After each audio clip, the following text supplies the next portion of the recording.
Hey everyone, I'm Jessica Abo. Welcome back to my channel and welcome to this very special series. We are partnering with DivaMoms.com and today you're going to meet my dear friend Kelly Rutherford. As you know, Kelly is an actress, but she's also an advocate and the founder of the Children's Justice Campaign. So let's get started. Kelly and I first met when I was interviewing her when her handbag line came out. Then I had a chance to catch up with her on the red carpet at Fashion Week. And when I played a news anchor and news reporter on Gossip Girl, I actually had a scene with Kelly and asked her if she would be willing to be a host for the Marrow Match Gala, which was a special event I was putting together in memory of my friend's 2-year-old daughter who died of a rare bone marrow failure disorder. Not only did Kelly say yes, she got swabbed. She is part of the International Bone Marrow Registry. She hosted our gala and even donated all of the gift bags for all of the guests that night. So Kelly, thank you so much for sitting down with me. Oh my God, thank you for taking the time. How did you even start your career? We moved around a lot when I was a kid, so I constantly had to sort of adapt to a new school and new environments, and I think that's what's made it easier for me to do what I do as an actor, because you certainly have to do that a lot. And I sort of got a perspective on things because I would think, okay, you have all these sort of cliques in school, and there's the cool kids, and there's like the kind of geekier, smarter, you know, we say that, right? The really smart kids. And then you have like the jocks, and you know, like we categorize. And I used to always think, all right, well, what kind of scene do I want to be a part of now? And it gave me like a perspective, I think, in acting that's so different, and just sort of how we choose roles in life. We can all be who we want to be.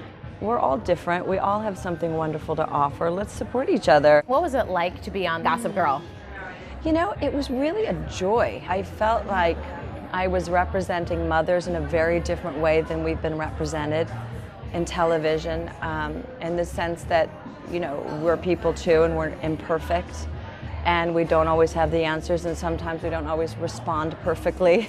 And that we also can learn an enormous amount from our children.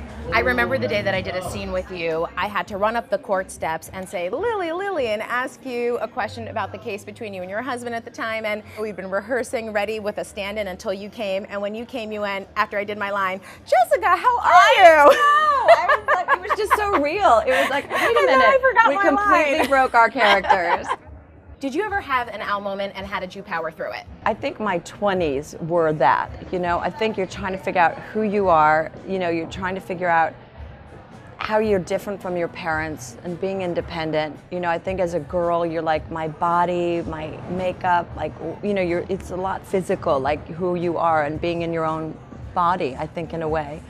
And it being sort of accepting, which doesn't really happen until much later, unfortunately for me. It wasn't until I was in my 40s that I was finally like, you know what, I'm just so thankful for my health and my well-being and what I have, you know. I think until then, you know, we have a lot of that, like having to be something for someone. And I think a lot of young women go through that. Men too, probably, you know.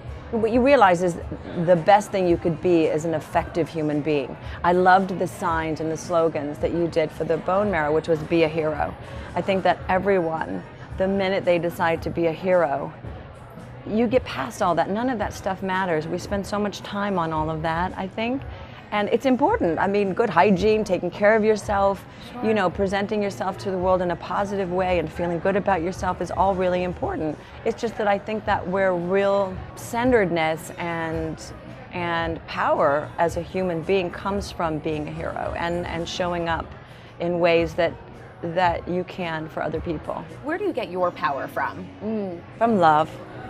I love that. I do. It's from love, you know. I really think it sounds maybe silly, but like I think it's the essence of everything. I think when we're in love, and in love meaning in a place of love, and we look at people with love, you know, everyone's somebody's child. Everyone's been through something, and we should all be thankful for our own problems because people have it much worse.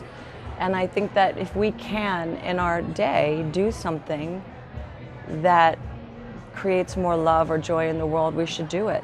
The day a lot of the news broke about what's going on with you and your children, yeah, it was the day of the Marrow Match Gala. And I called Brooke, your assistant at the time, and I said, if Kelly can't come tonight, I understand.